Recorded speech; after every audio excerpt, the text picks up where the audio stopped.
had not been intended based on the entry trajectory for the Artemis 1 mission. What we're doing is we deliberately changed the trajectory of the entry from a skip entry that was about a 3,000-mile transit across the Pacific Ocean. We are expecting now from entry interface to the point of splashdown to have a range of just 1,701 nautical miles, and that in of itself will reduce the exposure time of heating on the heat shield of the spacecraft. Once the raise burn is complete, then the stage is set for entry interface at 6:53 and 31 seconds p.m. Central Time. That means that Integrity will be entering the Earth's atmosphere at an altitude of 400,000 feet, traveling at about 34,882 feet per second, heading for its splashdown site off the coast of San Diego, as you just heard from Megan Cruz on the deck of the USS John Murtha. Splashdown once again under those three main parachutes is expected at 7:07 and 8 seconds p.m. Central Time, 5:07 p.m. Pacific Time, 2.5 hours before sunset. The actual total distance traveled for Integrity from launch to splashdown is estimated at 694,481 statute miles. Now that includes the first high elliptical Earth orbit following launch that enabled Integrity to move to 43,000 miles above the Earth at its apogee, and enabling a 24-hour period of systems checkouts before the flight control team here and the mission management team gave approval for Integrity to conduct its translunar injection that propelled it on its way to the moon and its historic lunar flyby. So the total distance we expect this vehicle to have traveled at splashdown, 694,481 statute miles.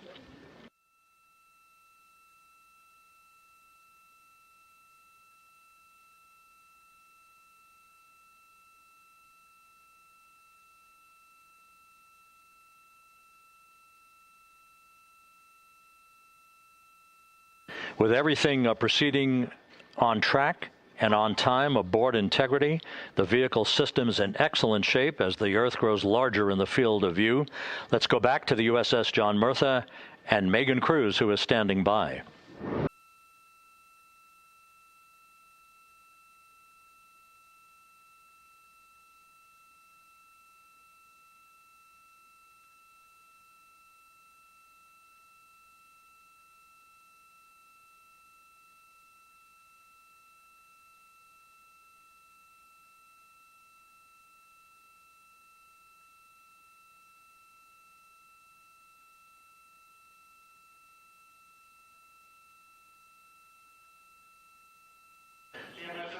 And we have confirmation of crew module, service module separation, and a great view, albeit momentarily. Houston, good stuff on board. Houston copies and concurs. The European service module now separated from Integrity, a job well done. Integrity, no action for the 4 CDH cautions. Those are SM related, not applicable. Integrity.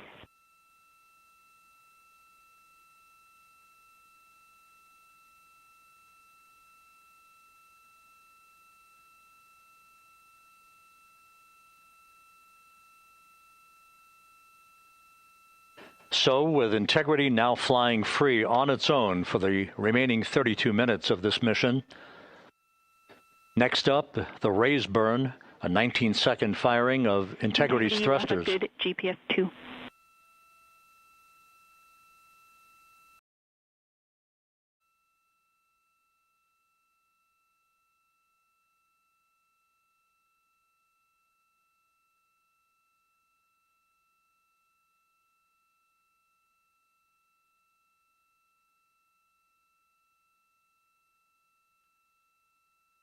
Mark 1 minute until entry interface. 1 minute, 20 seconds until the expected start of our 6-minute blackout. Integrity, 1 minute to a 6-minute blackout. Integrity.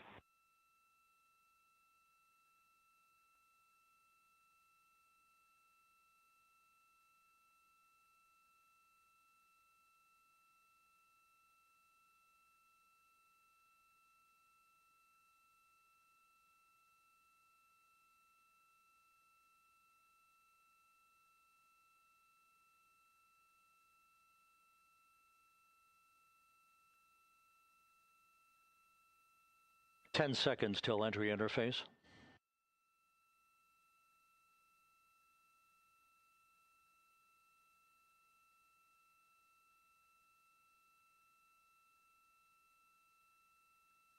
And we have crossed the threshold, now entering the Earth's atmosphere. We're at 400,000 feet, traveling 34,800 feet per second.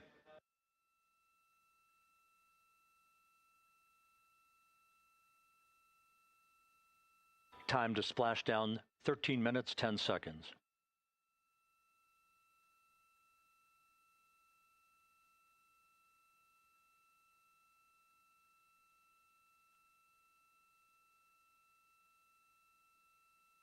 And as predicted, we've entered our communications blackout.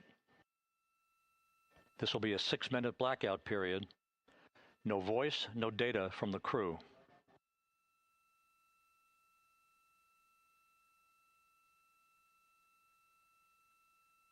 We're 30 seconds away from the anticipated point of peak heating on the vehicle, where temperatures will rise to about 4,000 to 5,000 degrees Fahrenheit. This is the true test of our trajectory.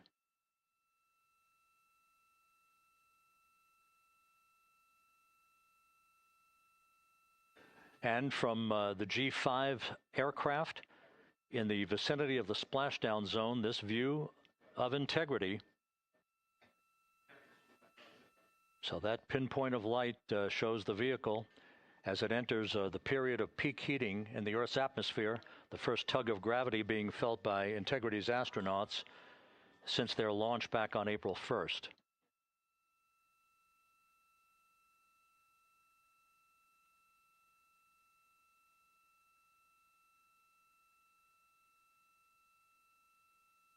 Four and a half minutes until the end of the blackout period. Time to splash down, 11 minutes, 33 seconds.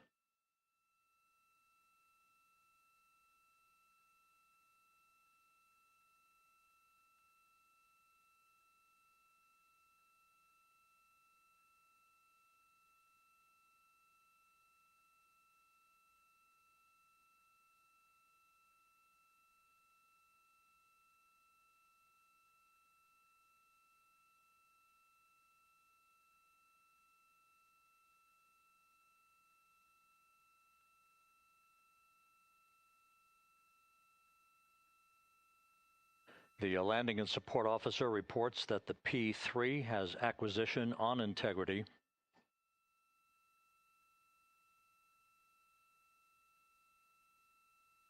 Three and a half minutes left in this blackout period.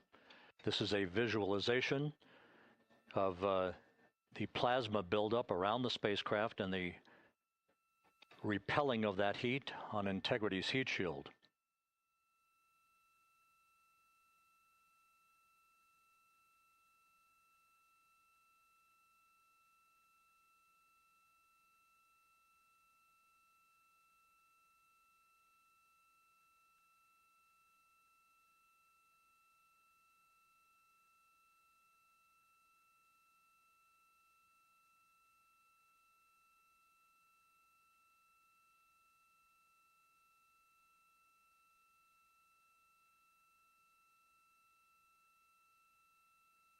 Flight Dynamics reports that airborne assets in the vicinity of the splashdown zone do have a visual on Integrity.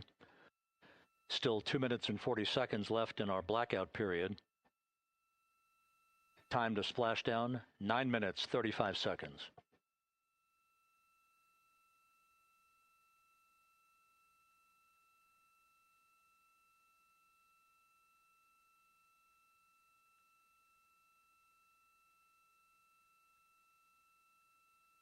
Multiple airborne assets as part of the recovery team all have visuals on Integrity.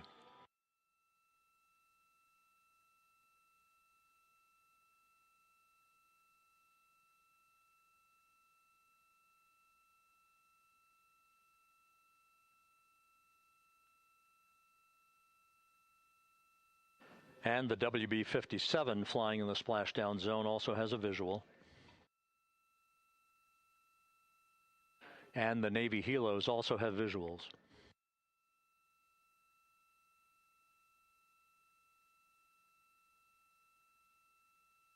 We're still in the blackout period. Still do not have communications from the crew.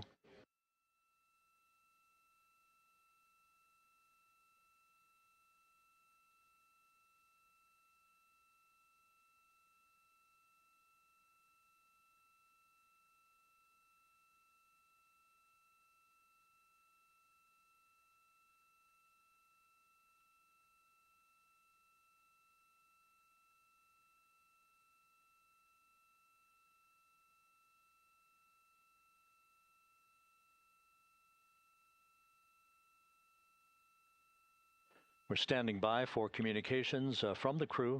We should be out of the blackout period less than a minute from now.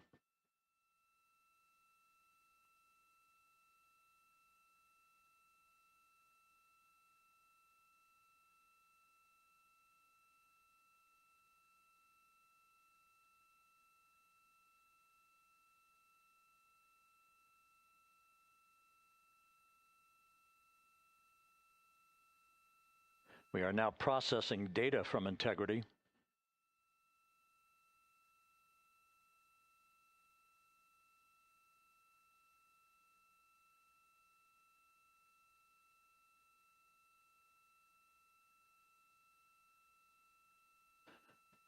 Landing and support officer reports the small boats are en route to the splashdown target zone.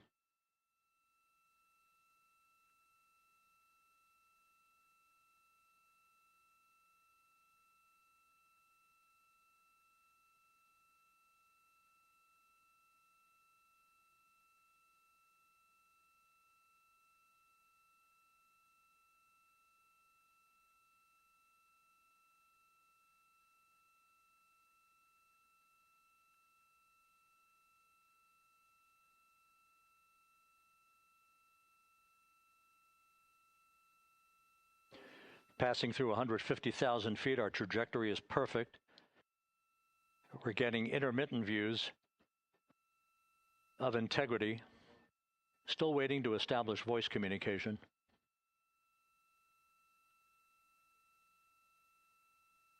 Integrity, Houston, comm check, post-blackout.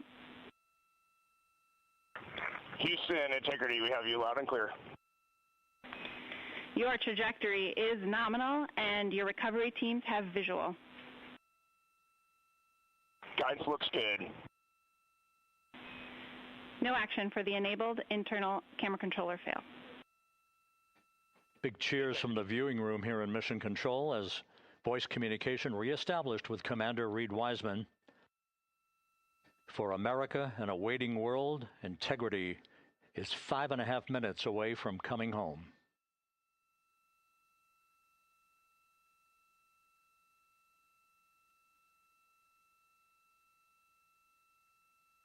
Passing 100,000 feet now. Range to splashdown 19 nautical miles.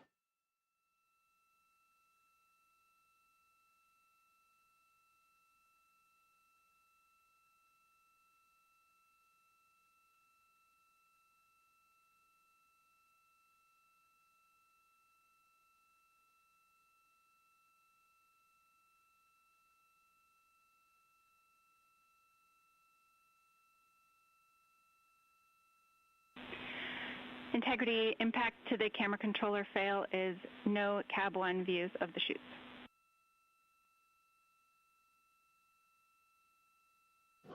Integrity. We're processing good data through the GPS system. A good view of Integrity, time to splashdown 4.5 minutes.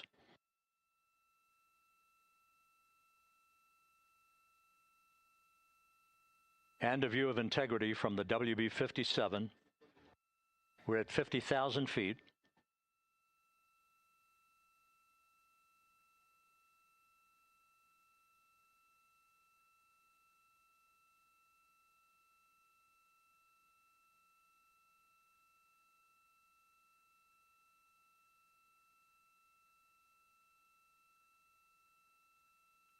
The pyros are armed for forward bay cover jettison.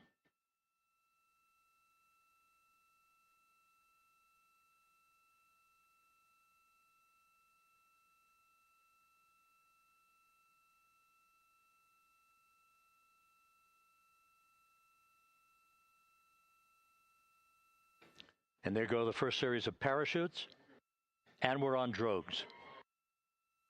And Houston, we're visual 2 drogues out the window. 2 good drogue shoots. Next up, We copy. We see them. Next up, the deployment of pilot parachutes that will pull the main chutes out. Time to splash down 3 minutes and 10 seconds.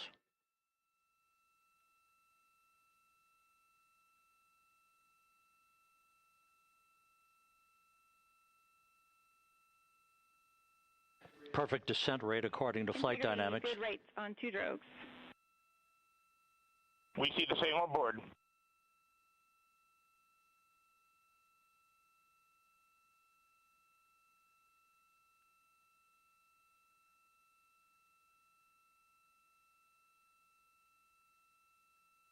Passing through 10,000 feet, still on drogues.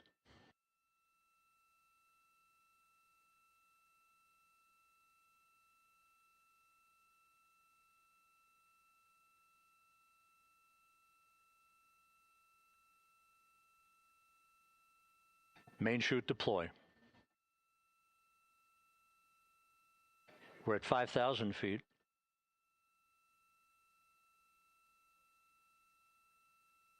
Search and recovery beacon has been activated on integrity. And we have 3 good main chutes.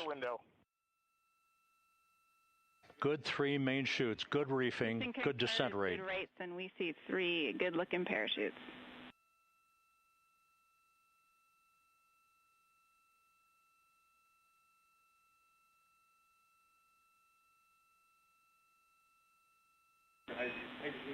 Integrity. Cabin pressure indicates no need for hydrazine checks. Integrity copies. This is a perfect descent for Integrity. Its crew sounding hale and hearty on board. Time to splash down 1 minute, 15 seconds.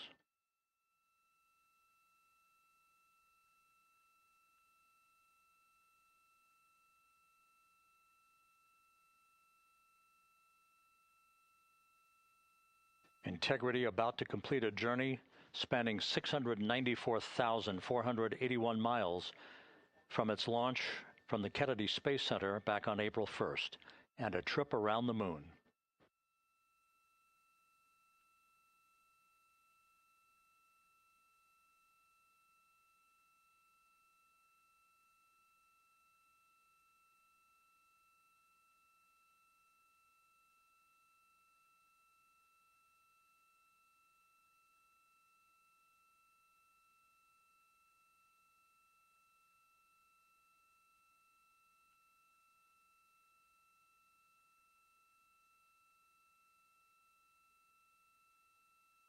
Passing through 1,000 feet.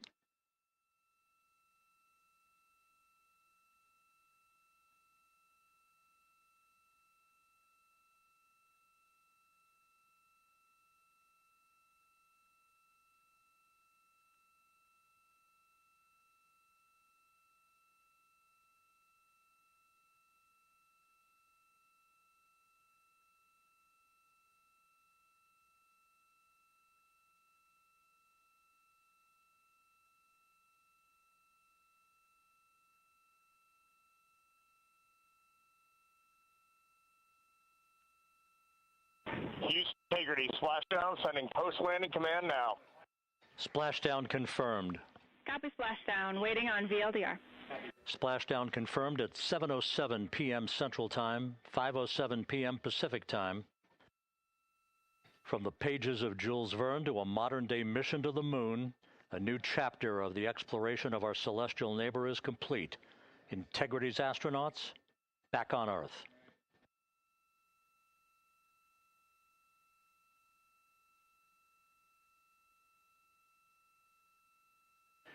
And the landing and support officer reports the vehicle is stable 1. We still will be deploying the crew module uprighting system to maintain that orientation. A perfect bullseye splashdown for Integrity and its 4 astronauts.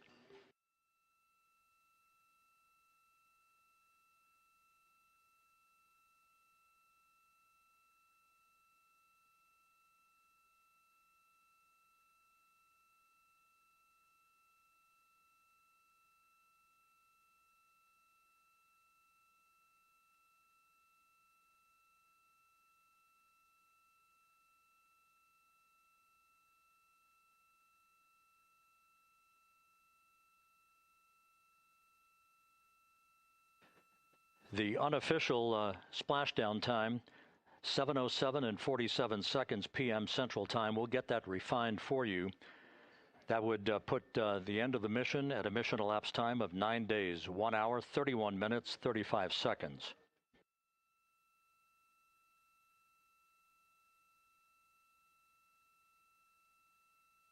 And we're configuring for very low data rate.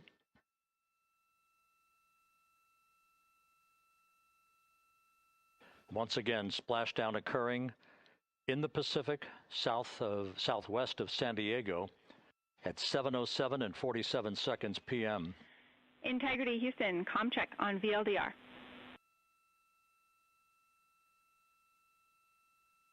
Houston, we have you loud and clear on VLDR. How else? We have you the same. We'll meet you over in post-landing. Perfect communications established. A journey. We are stable 1, 4 green crew members.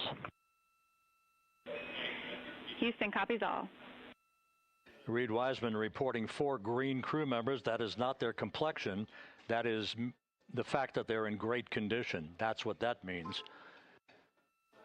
So stable 1, upright. The crew module uprighting system is being deployed. The 5 airbags being inflated through helium to maintain the upright configuration for the vehicle. This was a textbook entry and a textbook touchdown for integrity. Reed Wiseman, Victor Glover, Christina Cook, and Jeremy Hansen back on Earth after a journey around the moon.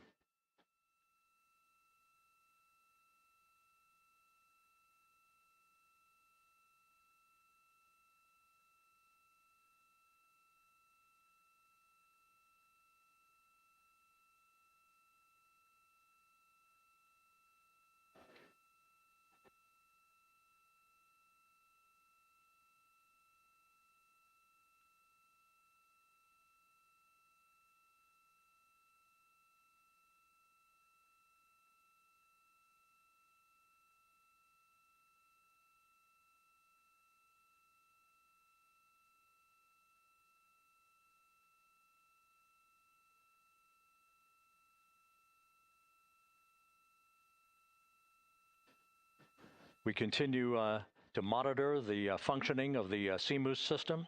The airbags are being inflated to maintain a stable 1 or upright configuration. And there's a good view from one of the naval helicopters hovering overhead. Reed Wiseman reporting 4 green crew members, meaning they're all in excellent shape.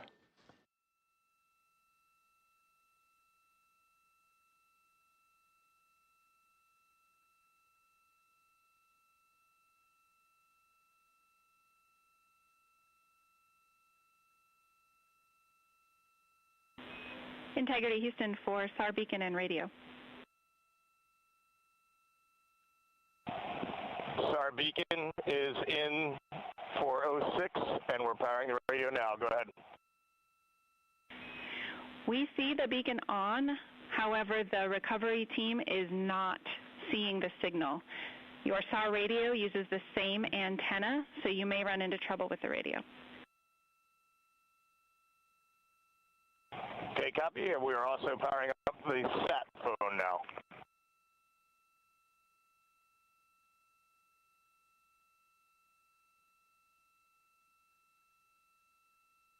So integrity is in great shape.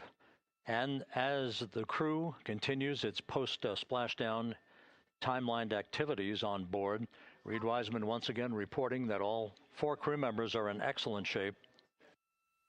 And we have 5 inflated airbags to maintain an upright configuration so that the recovery team can now begin a slow approach to the vehicle.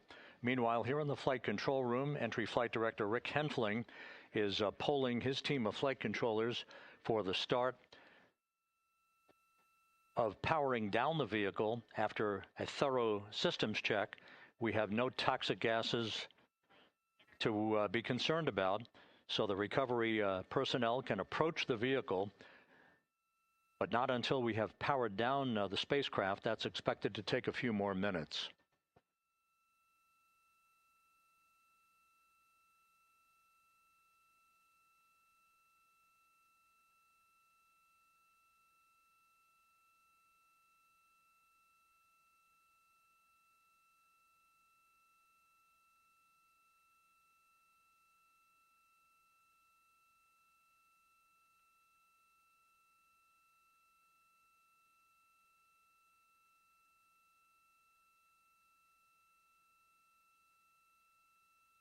Integrity back on Earth, following its historic flyby of the moon.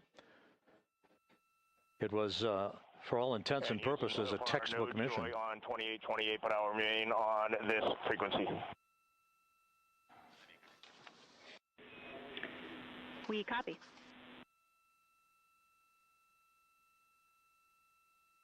Reed Wiseman indicating some trouble with the SARSAT phone on board. But that's not an issue. What is more important is that the vehicle is solid. No issues as we begin the power down of the vehicle to begin the recovery process.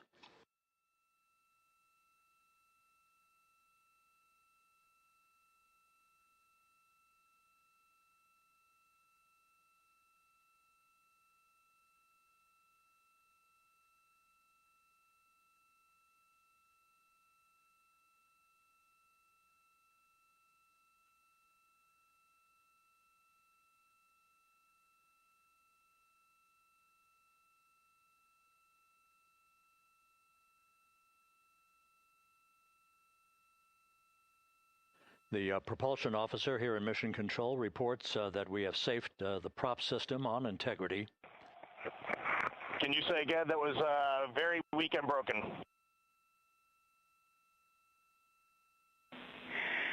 Integrity, Houston did not call.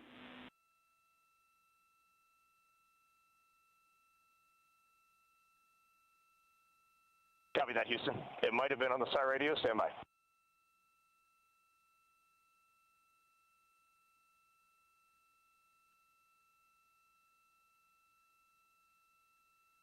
All of the milestones were executed in perfect fashion.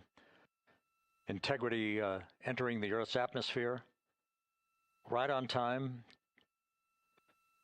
reaching its peak speed shortly after a blackout period began. We emerged from the blackout period, but the recovery imagery airborne assets were able to pick up Integrity's descent almost immediately through entry interface, tracking the vehicle all the way down. And finally, you saw the sequence of chute deployments. First, the forward bay cover being pulled off the top of the vehicle by a series of 3 parachutes. Then the drogue chutes were deployed, followed by the 3 main chutes that slowed the splashdown velocity of Integrity to just 19 miles an hour.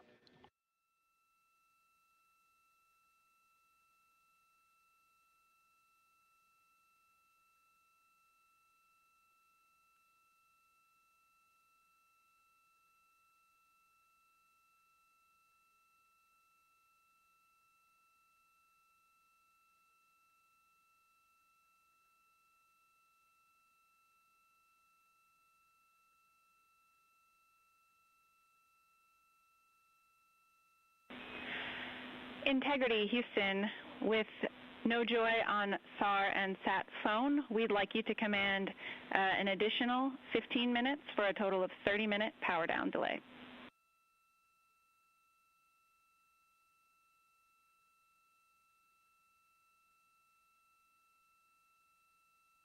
All right, Jackie, we have selected T/D+30. No joy on SAR radio or sat phone. And stand by, we have the master diver on SAR radio. Please hold comms. Hey, Lily, excuse me. Hey, Jackie, we just got the master diver on SAR.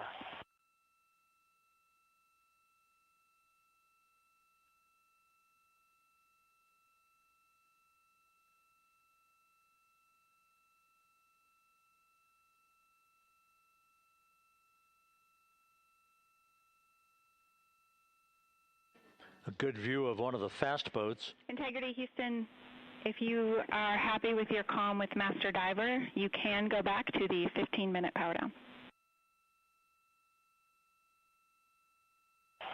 Okay, stand by. Yeah, we'll confirm here in a second. The crew on board Integrity coordinating with the flight control team in Houston here in Mission Control on the timing of the power down of the vehicle, which will be the precursor to the recovery teams approaching the spacecraft. There are no issues with integrity.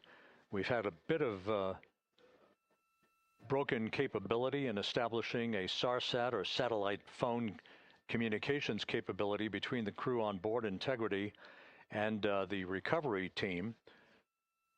That will get sorted out here shortly. There's plenty of cooling on board Integrity, so there's no rush to begin the power down. I tried to call you on the sat phone and not getting an answer there either. Concur. We haven't had anything come through.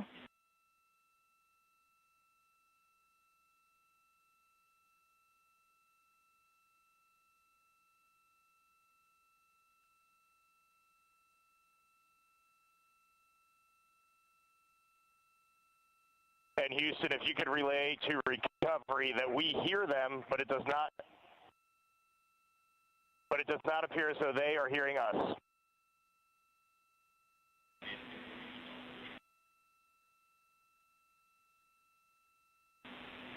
Houston copies, and Reed, just to confirm, you are pushing the PTT on the radio.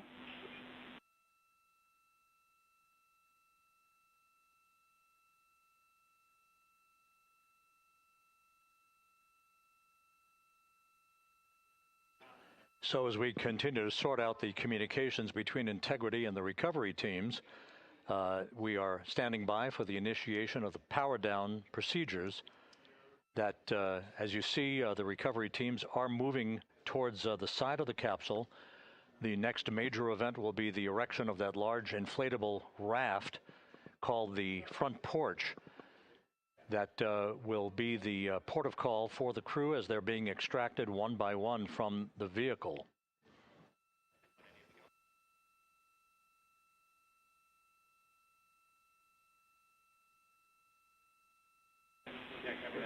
Integrity, Houston, for sat phone, we are going to attempt to call you.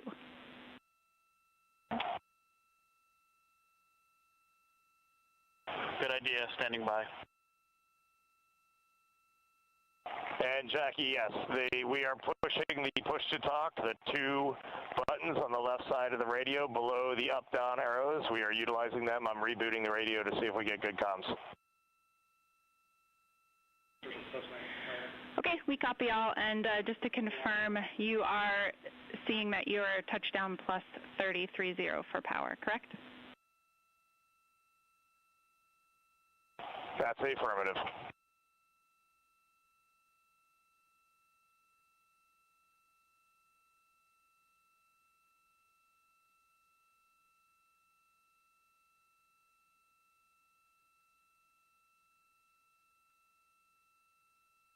We are trying a backdoor approach to have mission control here call the crew on their satellite phone. This is all part of the coordination for the power down of the vehicle that will initiate the actual recovery operation.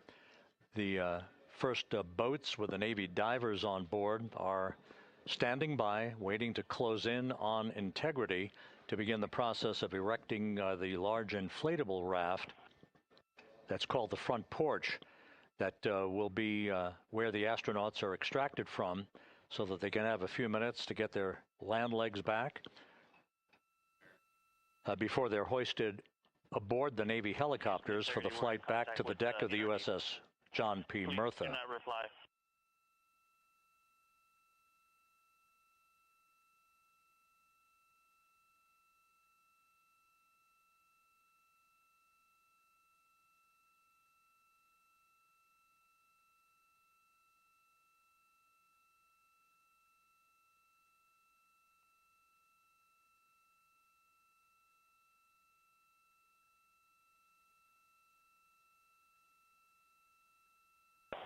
And Houston, please don't reply. NRD, very weak,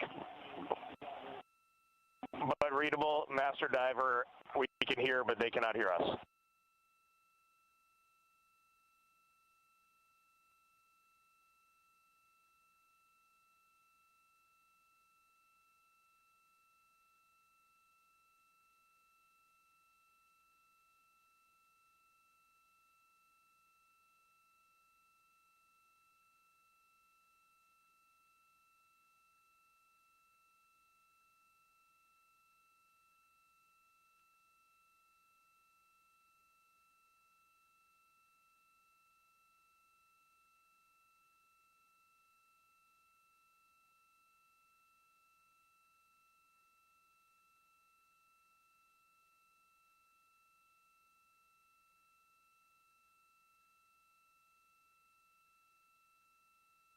And Houston on OE1, is there any chance to tie us into NRD?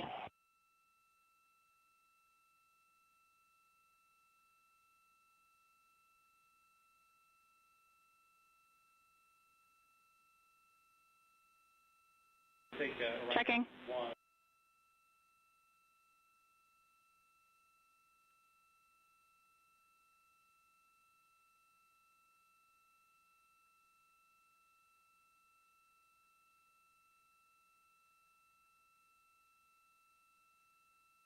This is Mission Control, Houston.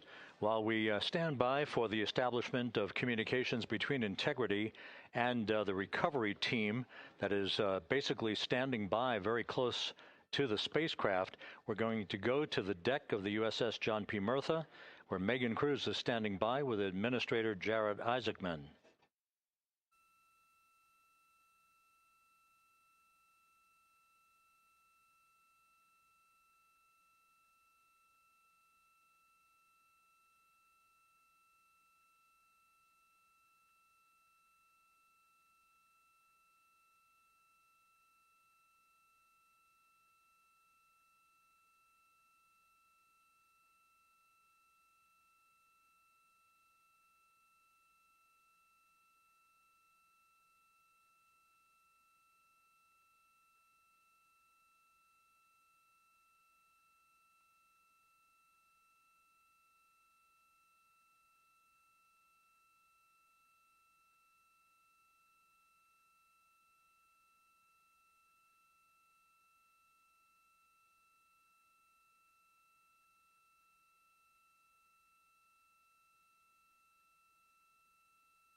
This is Mission Control, Houston. Once again, you're watching the initiation of the recovery of the Artemis crew aboard Integrity. All of the Navy divers and the fast boats are now approaching the spacecraft after conducting a hazard assessment. The vehicle has been powered down. Entry Flight Director Rick Henfling now waiting for the life raft, the front porch, to be erected along the side of the vehicle so that the hatch can be opened and the crew members extracted from Integrity, soon to be hoisted one by one into a pair of Navy helicopters for a short flight back to the deck of the USS John P. Murtha.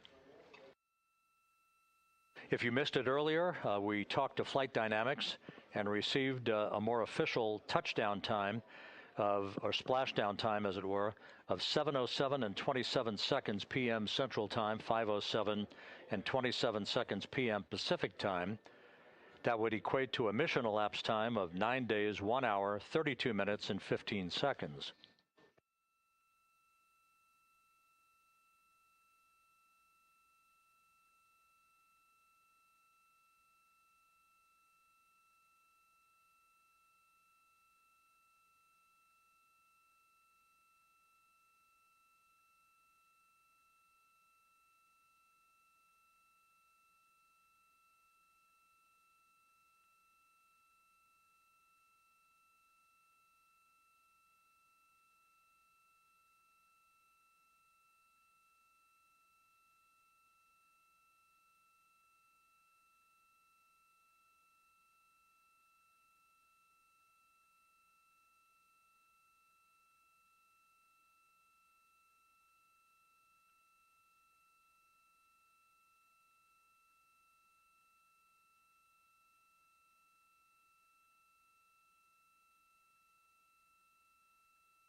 Continuing to get excellent views from the imagery assets out at sea in the Pacific of Integrity. We continue to get good reports from the landing and support officer, who's in contact with the recovery team, that the crew is in excellent shape, no issues.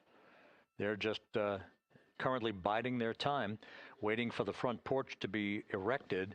We have no hazardous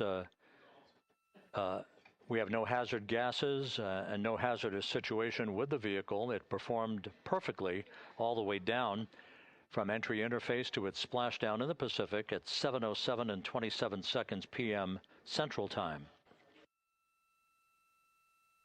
And as you can see, the first phalanx of recovery personnel now pulling up alongside of Integrity.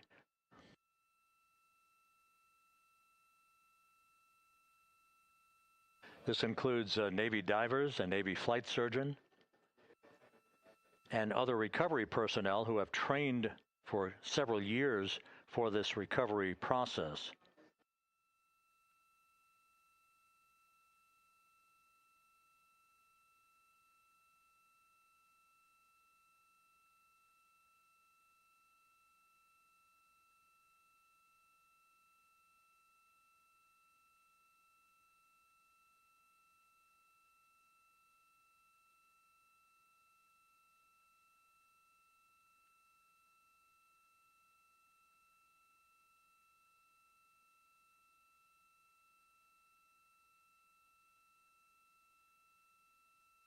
At this hour, some 41 minutes following splashdown, the vehicle has been powered down. There's no hazardous gas emanating from the vehicle. That's why the first team of recovery personnel has been able to pull alongside Integrity.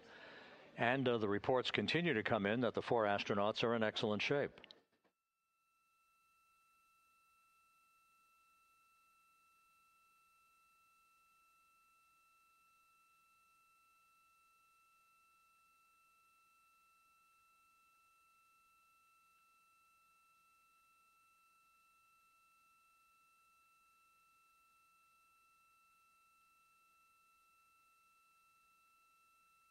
Yes.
This is Mission Control Houston, continuing to watch the initiation of the recovery of Integrity's astronauts.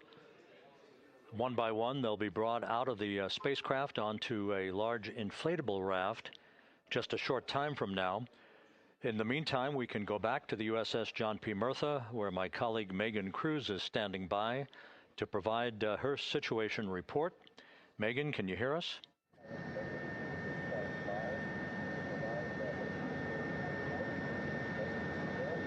Hey, Rob. Yes, I can hear you. Thank you. Yeah, we're back here on the bow of the recovery ship where there are still plenty of people peering out into the water. We are not very far from the action everyone is seeing on their screen now. The Orion spacecraft, Integrity, in the ocean, surrounded by a number of recovery boats.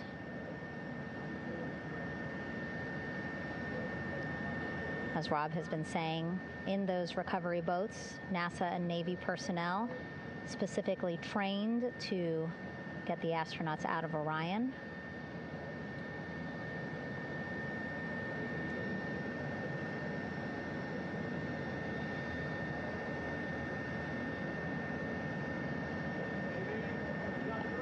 In some of our wide shots, you can probably see that there are 6 boats out in the water.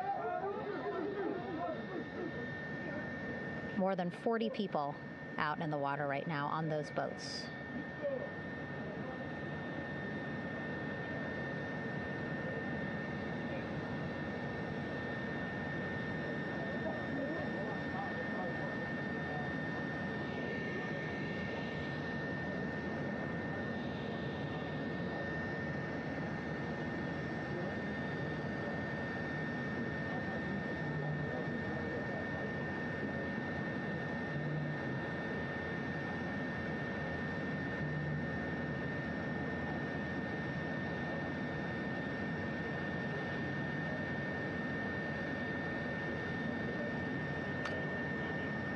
First order of business is to set up the front porch and the stabilization collar.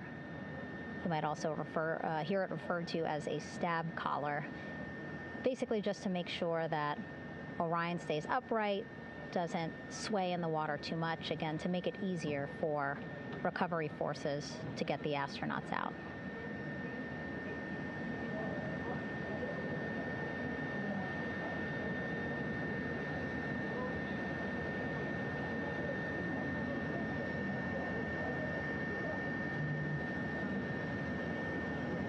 Again, we splashed down to the Pacific Ocean just after 5 p.m. Pacific time here. It's a requirement by NASA to be able to get the crew out of Orion within 2 hours of splashdown. So doing great on time so far. Plenty of time.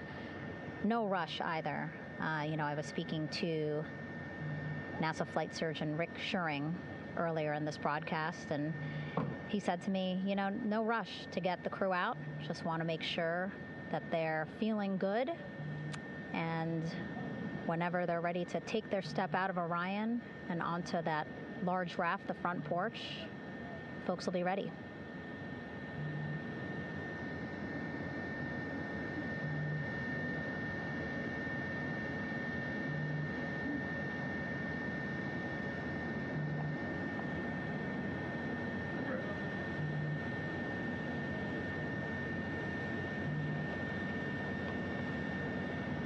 And as there are mission audio loops in mission control in Houston, there is a mission audio loop here on the ship, and it was just reported out that the side hatch is open. Side hatch of integrity is open. You're getting these beautiful shots from our aerial assets. The ship itself, where I'm on, just 3,000 yards away. Again, plenty of people on the boat here, glued to the side closest to where they can see all this action. And again, with just 3,000 yards separating us, great views from the bow here. You can see now that side hatch is open. One of the Navy personnel is about to get inside there.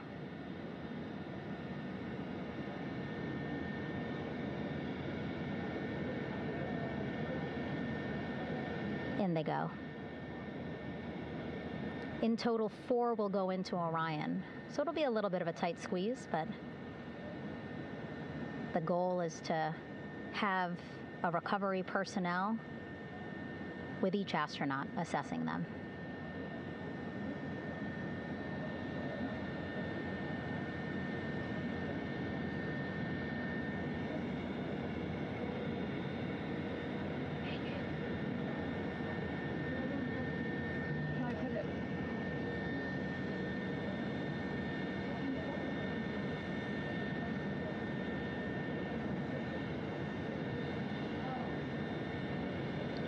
Boats getting closer now. Again, that one that's right up against Orion, those are the divers that will go in to the spacecraft to check on each of the astronauts. These other boats will begin doing a number of things, putting on that stabilization collar onto Orion, building that front porch. Eventually, they will retrieve the parachutes, as well as tow Orion back to the well deck of the recovery ship here.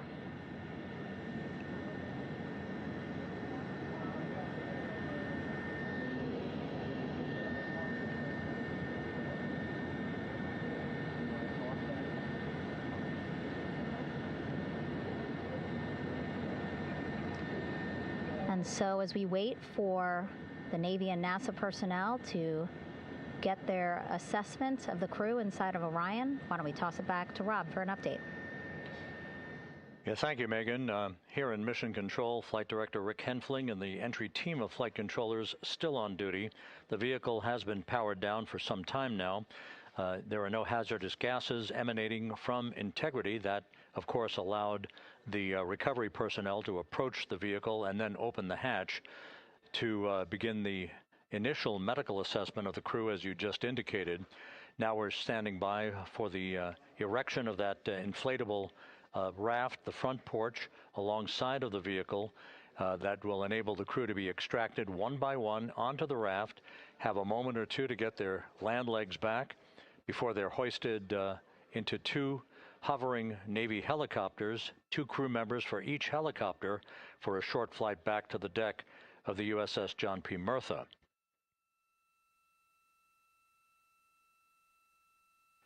All of Integrity's systems operated flawlessly throughout the course of the approach to the Earth, the entry into the Earth's atmosphere, and all of the key milestones that followed in this high-speed return to Earth for Integrity, a mission that spanned more than 694,000 miles from the vehicle's launch from the Kennedy Space Center atop the Space Launch System back on April 1st.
As we mentioned at the top of the broadcast, the last time that the Apollo program saw a splashdown in the Pacific was Apollo 17 back on December 19th, 1972. So for the first time in 53 and a half years, we have reenacted that with the arrival of Integrity's astronauts as they flew around the moon in that historic lunar flyby that began with a trans-lunar injection burn that took them out of Earth orbit following 24 hours of a high Earth orbit trajectory. The high Earth orbit trajectory enabled flight controllers here to have a full 24 hours to evaluate the systems on Integrity and the condition of the crew before they would commit to flying to the moon.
With the side hatch of Orion having been opened to set the stage for the erection of the inflatable life raft, known as the front porch, to be erected alongside the spacecraft for the extraction of the crew.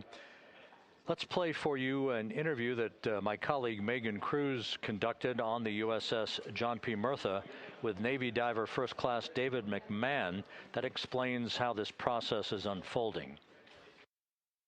Okay, Davey, so you and some of your team, one last look over of the stabilization collar, correct? Yes, ma'am. Okay, so what is this stabilization collar? This is what's going to stabilize the capsule out there in the ocean. We don't know how good the weather or the waves will be that day, so this will help prevent any unnecessary occurrences from happening, stabilizing the capsule and the astronauts inside.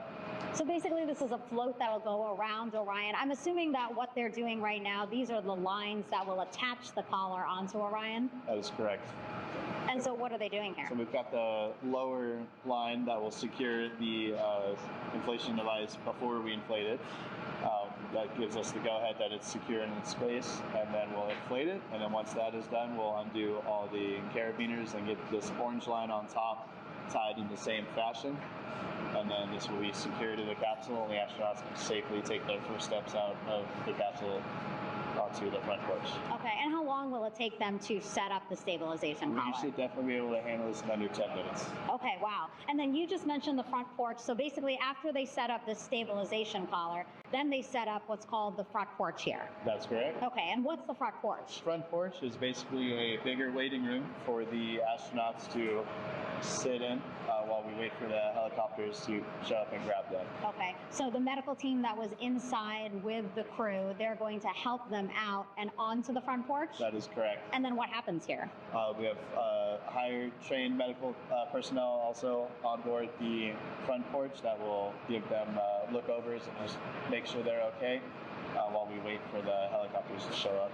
Okay. How does it feel, I mean, your team, you, to be part of a mission that's returning astronauts from the moon in more than 50 years? We all feel extremely honored to be a part of this, as well as a bigger mission for the Navy and joining up with NASA to do great things. Mm-hmm. And do you feel like you and your team are ready?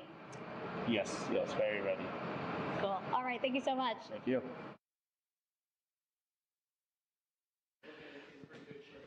Once again, the recovery operations are continuing out in the Pacific. We shortly should see that life raft, the front porch, erected alongside the side hatch of the vehicle.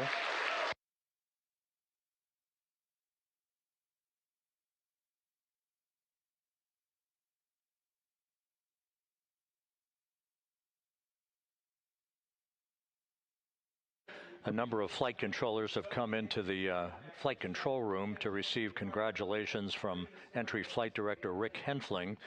But we're going to stick with our operations out in the Pacific as we await the extraction of the 4 crew members who are reported to be in excellent condition.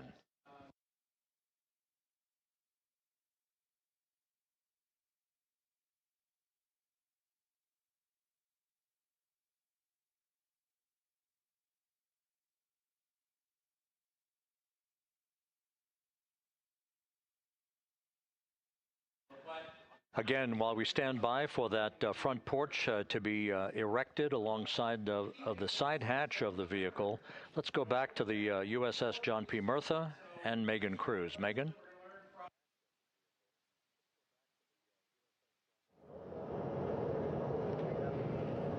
Hey, Rob. Pausing now to listen to some internal audio loops. Again, the operations team here on the ship communicating with everyone out on the water. It seems like currents are hindering them a little bit from unfurling and inflating the stabilization collar as well as the front porch. But again, the requirement to get the crew out within 2 hours of splashdown, plenty of time. So no concerns just yet. But as calm as the water looks, yeah, it looks like it's hindering the teams just a tad.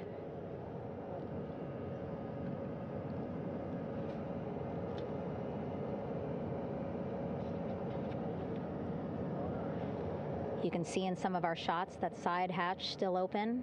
Again, inside there are now 8 people inside. 4 divers, Navy divers, all with medical training, each assigned to an astronaut each.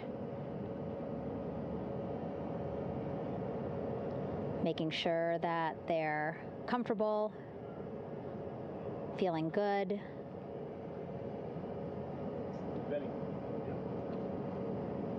As you've heard us say in the broadcast, they expect a little bit of discomfort. Again, these astronauts just traveled back to Earth at 25,000 miles an hour, a nearly 695,000-mile journey around the moon. If you think you get carsick.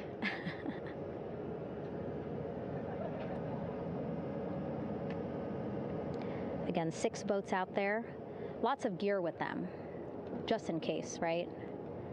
As we said, the crew reported feeling great, but again, all those folks out there in case they weren't, right? NASA is all about making sure we think about every situation that can happen, and so, of course, wanted to be ready in case any of our astronauts needed more medical attention while out there in the water.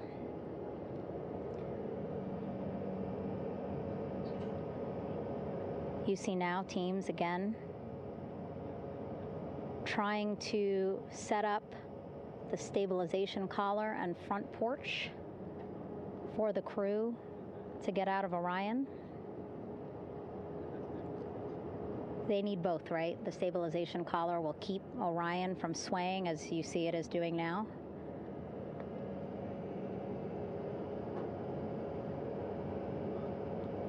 And then they will connect the front porch to the stabilization collar so that the crew can take 2 steps and they will be in the front porch.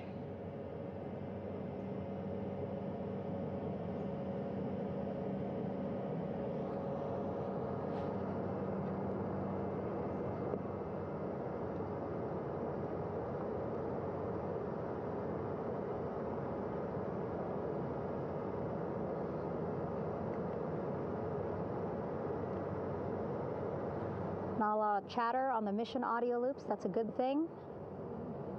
Again, things proceeding pretty nominally, even if they're fighting some currents out there on the Pacific Ocean.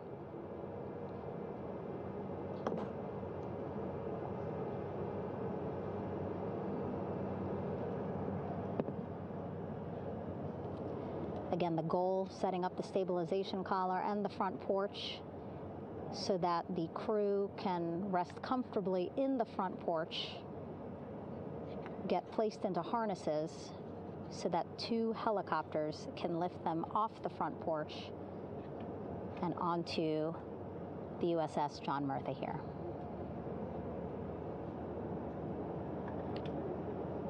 The helicopters are going to take turns picking up an astronaut. So again, Helo 1 and Helo 2.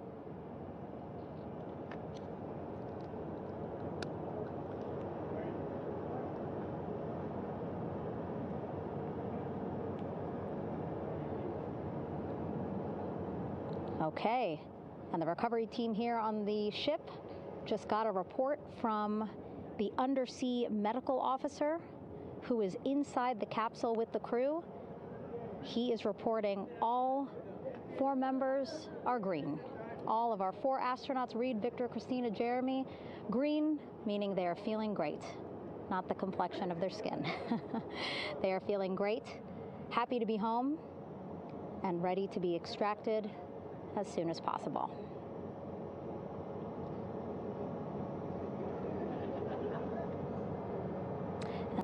The flight deck can be a dangerous place, so they just want to focus on planes coming and going from the ship, so that's why they wanted to get the boats in the water to make sure that they have all the time they needed for the flight ops. And then the same crew here out in the water, they will stay out in the water for a number of hours after we recover the crew and get them back on the ship, because then they have to recover Orion.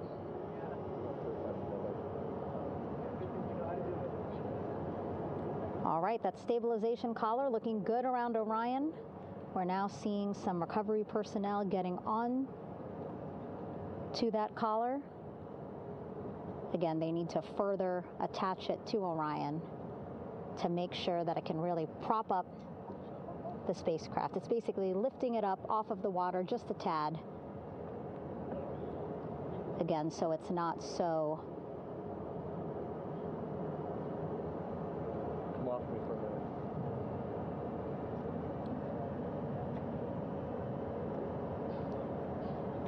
So it doesn't sway so much in the water there.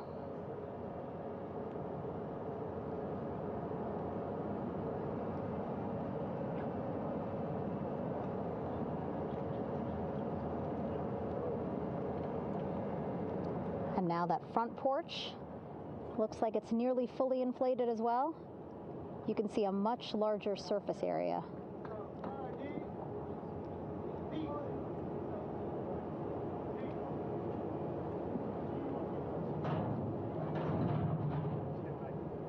And so once the crew get out of Orion, they can stretch their legs a little bit on this front porch, get some fresh air.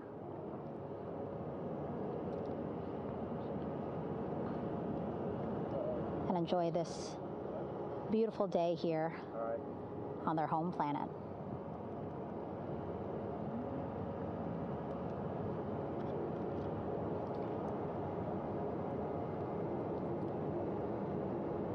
It appears teams now are about to connect the front porch to the stabilization collar.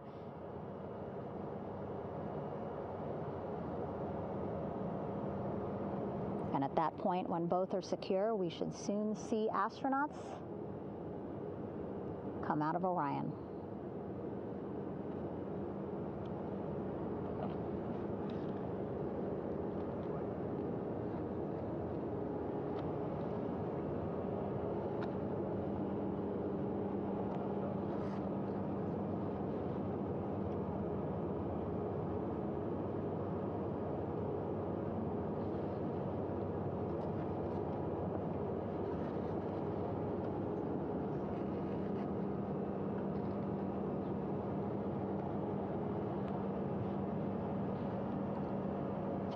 All these views you see also being fed to the Landing Force Operations Center here on the ship. Of course, it is very important for our recovery teams leading the mission to have all the views that you're seeing as well. Again, listening to their communication loop here on the ship. Very quiet, which is a good thing. It means things are going pretty nominally, meaning as expected.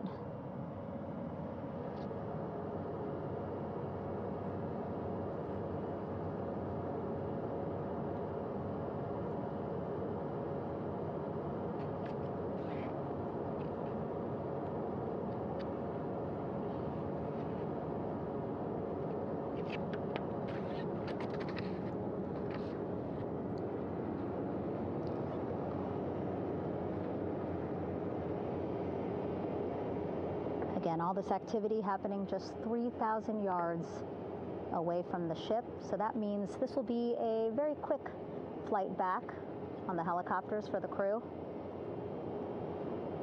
2-3 minutes, and then they'll be back here on the ship. I know.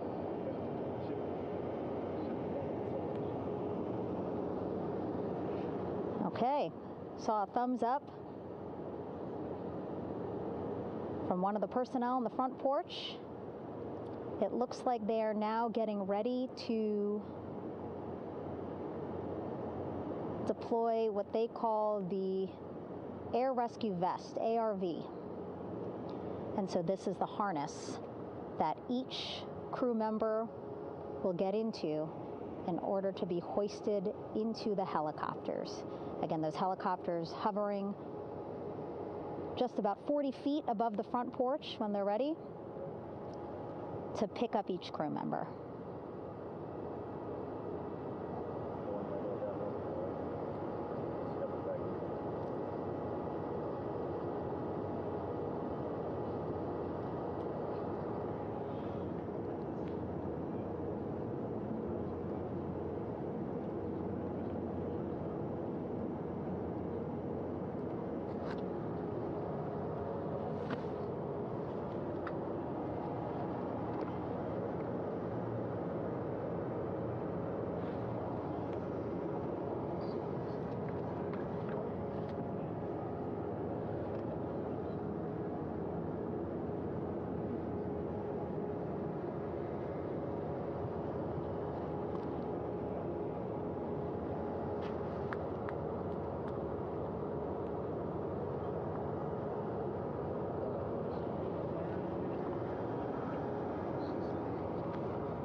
This is Mission Control Houston.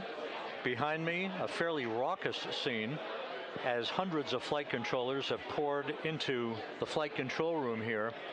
This is reminiscent of the scene after the final shuttle mission of STS-135, although that was the end of a program. This is only the beginning of a program with the textbook splashdown of Integrity and its 4 astronauts. We're standing by for the crew to be extracted from the spacecraft.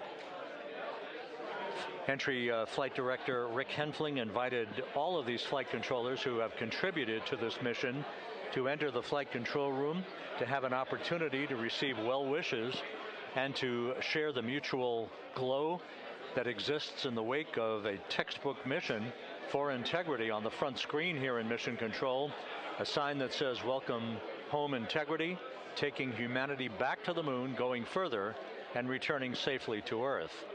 So all of that jubilation, part of the post-splashdown activities, even as we await the crew being extracted from the vehicle to be hoisted onto Navy helicopters for the trip back to the USS John P. Murtha.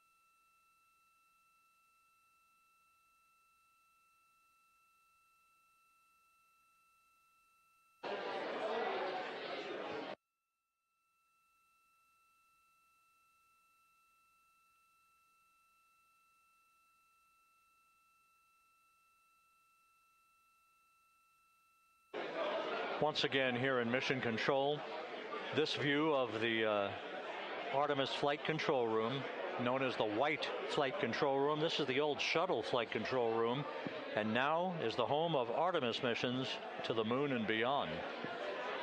Once again, quite a few flight controllers were invited in by Entry Flight Director Rick Henfling to share in the jubilation following the successful splashdown of Integrity.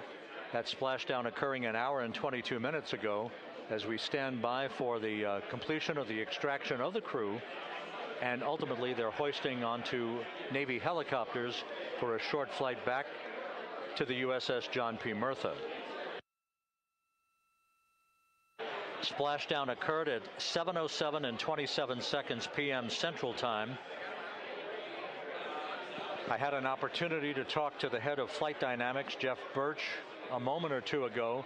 He said the trajectory of Integrity coming through the Earth's atmosphere was so precise, they've never seen anything line up on a ground track like today's entry by Integrity for its splashdown southwest of San Diego.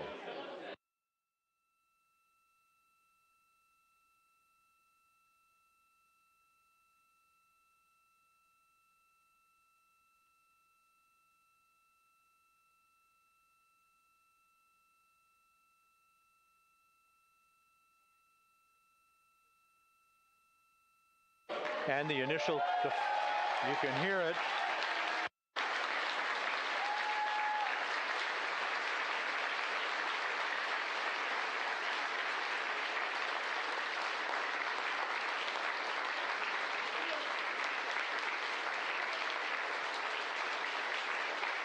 Jubilation here in the flight control room. The first crew member is out of Integrity.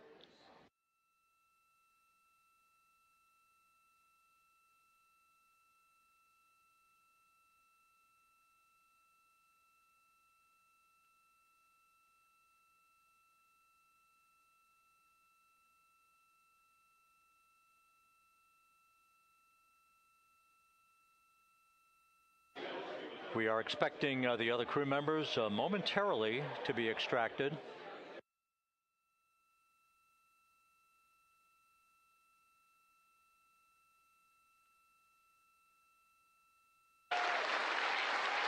We now have 2 crew members out.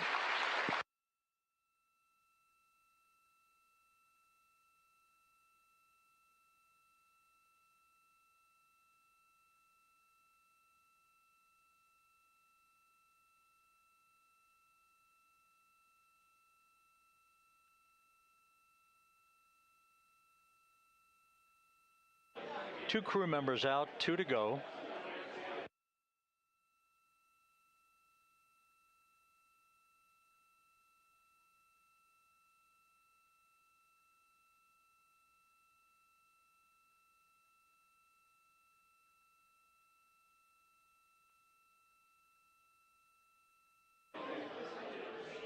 We're about 1 hour from sunset out in the Pacific. Everything continues to go well. Integrity's systems function perfectly during its entry back to Earth. And Reed Wiseman, the commander who will be last out of the vehicle, reported that all the crew members were feeling very well.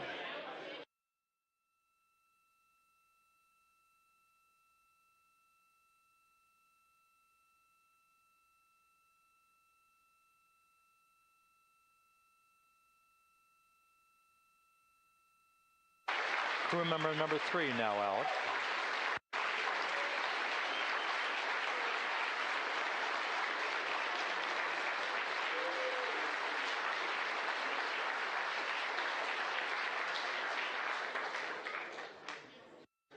And now standing by for the commander, Reed Wiseman, who will be last out of his ship.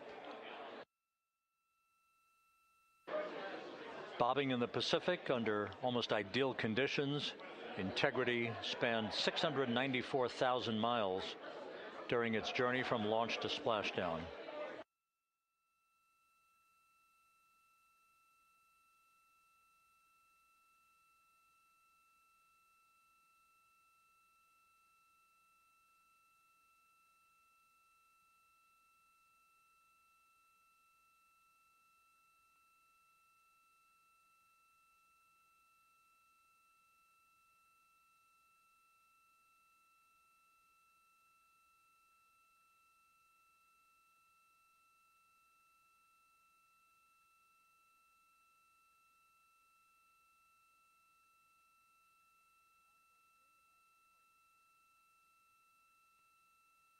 And we now have Reed Wiseman out of the vehicle, all 4 crew members now out of Integrity.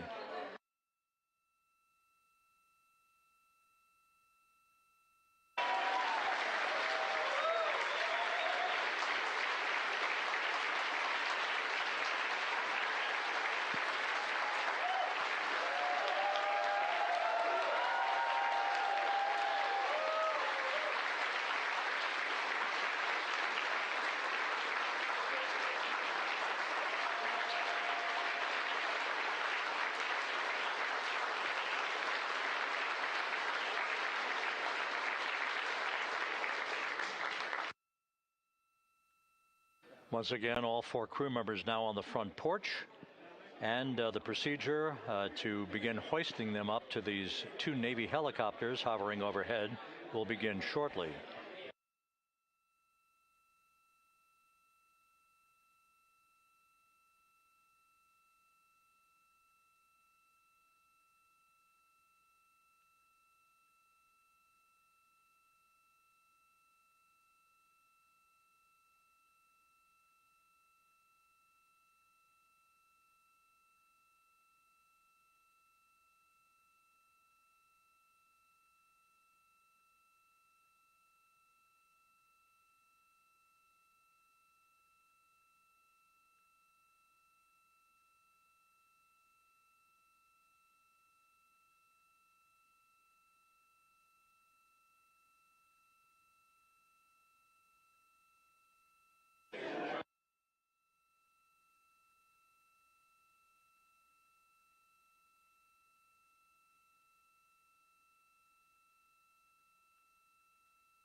This is Mission Control Houston. The mission is over, but the melody lingers on. as jubilation continues here in the flight control room. We should be expecting NASA's Associate Administrator, Amit Kshatriya, to be joining us shortly for a short interview while the recovery operations continue out in the Pacific. So we'll stand by for that. And then we'll turn it back over to Megan Cruz aboard the USS John P. Murtha.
This is Mission Control Houston here in the Artemis Flight Control Room. A number of flight controllers basking in the glory of the successful end of this mission that carried 4 astronauts around the moon on a lunar flyby, and the first test flight of Orion with crew members on board. Splashdown occurring an hour and 32 minutes ago after a flawless descent back into the Earth's atmosphere for the vehicle. Its 4 crew members in good shape, simply enjoying their time right now on the front porch, as it were, the inflatable raft alongside of their Integrity spacecraft. We're expecting Amit Kshatriya, the NASA Associate Administrator, to join us here momentarily for a brief interview before we turn it back over to Megan Cruz aboard the USS John P. Murtha, the recovery ship.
This is Mission Control Houston. We're about an hour and 34 minutes since the textbook splashdown of integrity in the Pacific to bring home our astronauts. And with us now is Ahmed Shathria, the NASA Associate. Wow, imagine sitting on that front porch, the wind, the water.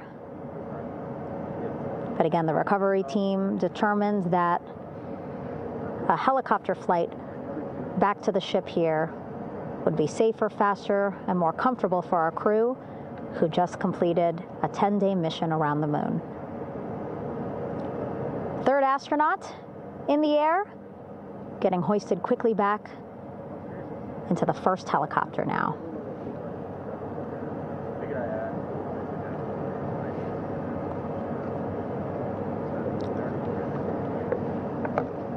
That first helicopter now on its way back to the ship here. We will soon see it land in just a few minutes.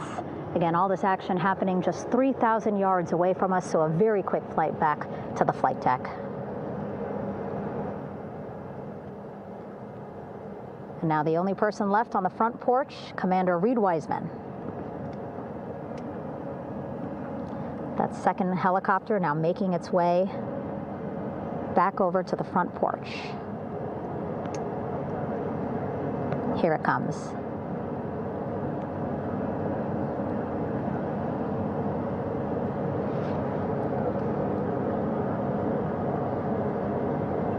Making its final approach here.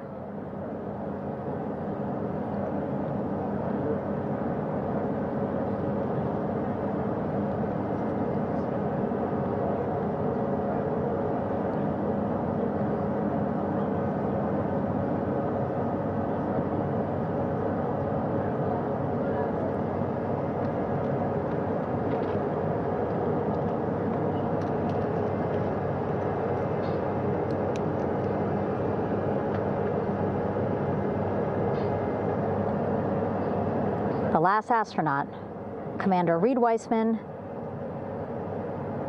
now off the front porch and almost into the second helicopter.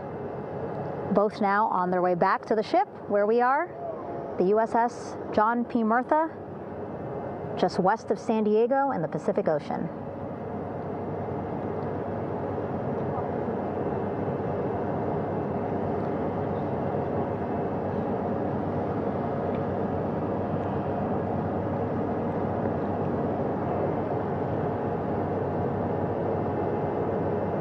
Exciting to see our 4 crew members minutes away from landing on the flight deck here on the recovery ship.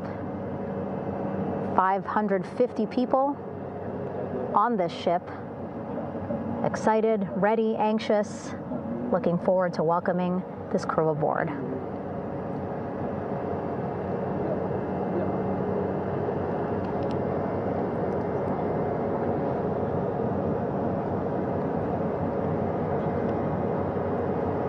Watching them now with our own eyes. Close to the ship here. Hearing them begin to hover on the flight deck, which is just across from us, here on the bow.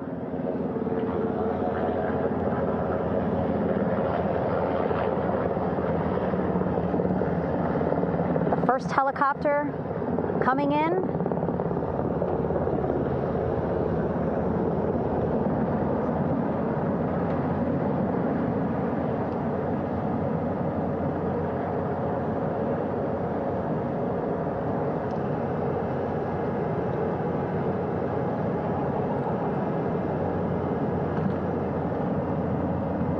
And wheels down.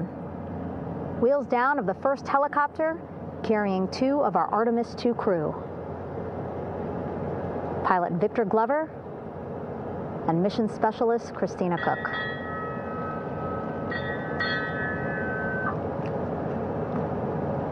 Hilo 1 on deck reported on the recovery loop. Again, the mission audio loops that the recovery team are using here to communicate with one another. And an announcement just made on the ship, integrity incoming. 2 more helicopters on their way to the flight deck, one carrying the crew, the other, one of our imagery helicopters. Again, kudos to our imagery and aerial teams for giving us these beautiful views of history in the making. Set amid a gorgeous, soon-to-be sunset here in the Pacific Ocean.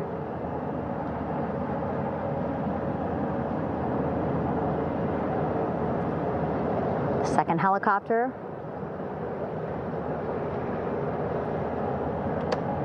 making its approach of the flight deck.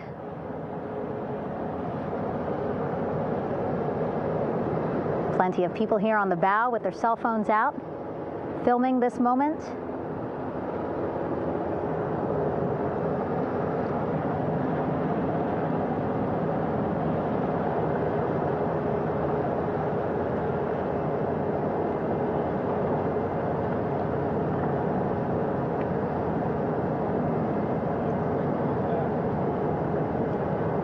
Some impressive flying here by the Navy, as we are seconds away from wheels down. And there you go. We now have all 4 Artemis II crew members on the USS John P. Murtha.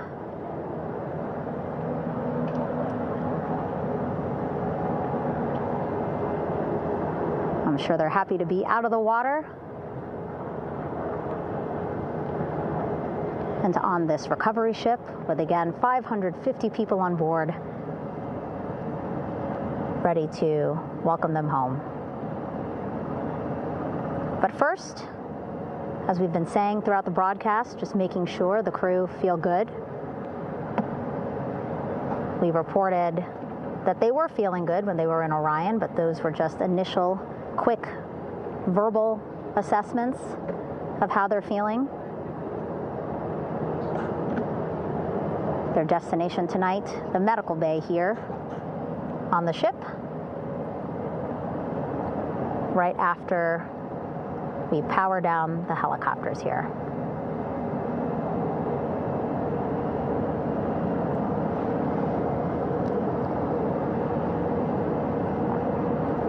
The team on the flight deck working quickly but methodically.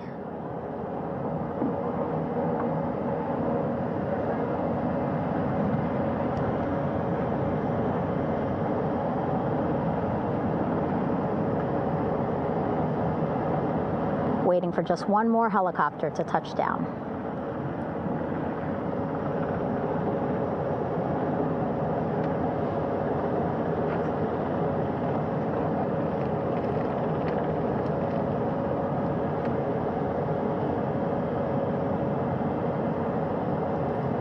Very limited personnel here on the flight deck. Restricted maneuver doctrine is in effect. As that third helicopter touches down.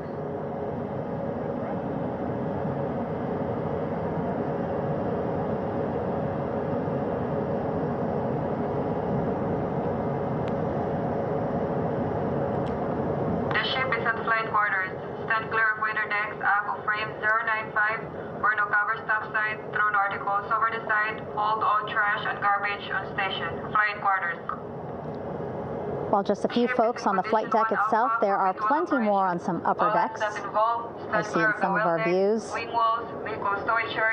a very packed crowd overhead. Announcements being made over the ship's loudspeaker system, reminding folks to stay clear of operational areas like the flight deck, so that teams can work quickly to get the crew off of the helicopters and into the medical bay.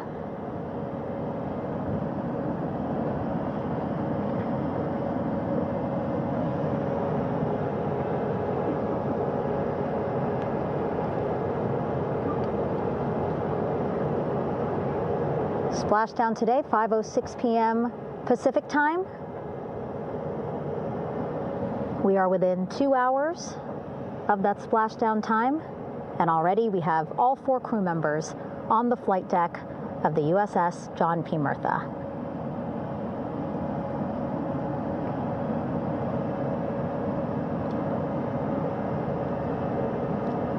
Again, crew waiting before getting out for the helicopters to completely shut down.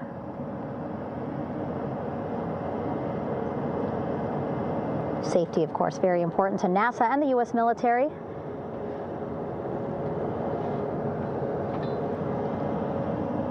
So we'll wait just a couple of minutes here before we start seeing crew members walk off the helicopters one by one.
All right, and now here we see pilot Victor Glover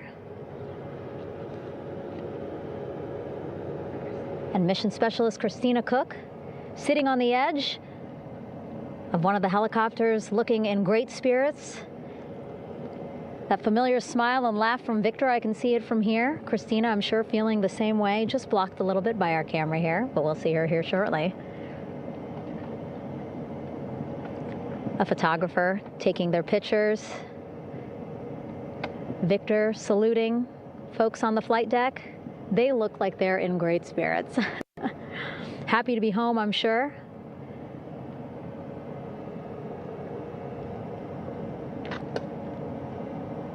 If you're sitting at home, I hope you too are wondering, what would you want to ask them if you got a chance to talk to them? Because that is what I'm thinking about.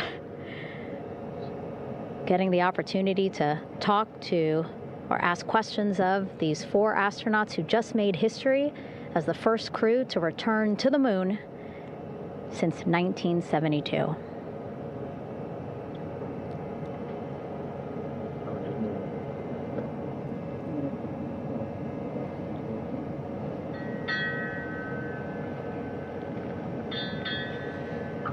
Oh, there we see Christina there, also smiling. Finally peering out, waving at the cameras. Hello to you too, Christina, yes. Welcome back. Welcome, welcome home. A loudspeaker announcement on the ship saying, "Welcome home, Integrity."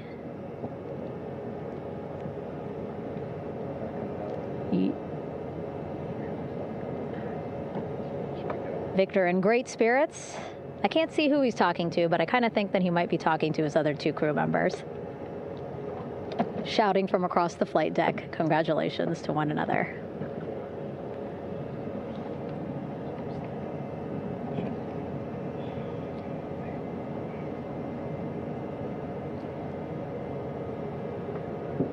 And so now we see some Navy personnel walking up to the helicopter.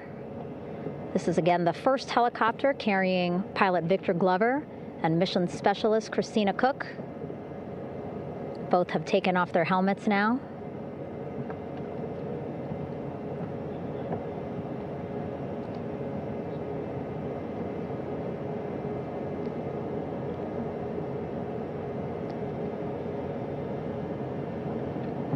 Some pictures, video to catalog this historic moment.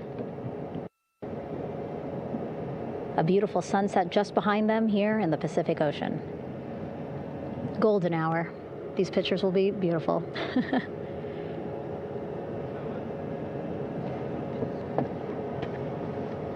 Now we see NASA Administrator Jared Isaacman. He is on the flight deck, as well as Flight Surgeon Rick Schuring walking over to Victor and Christina first. We saw the administrator walk over to the other helicopter, which is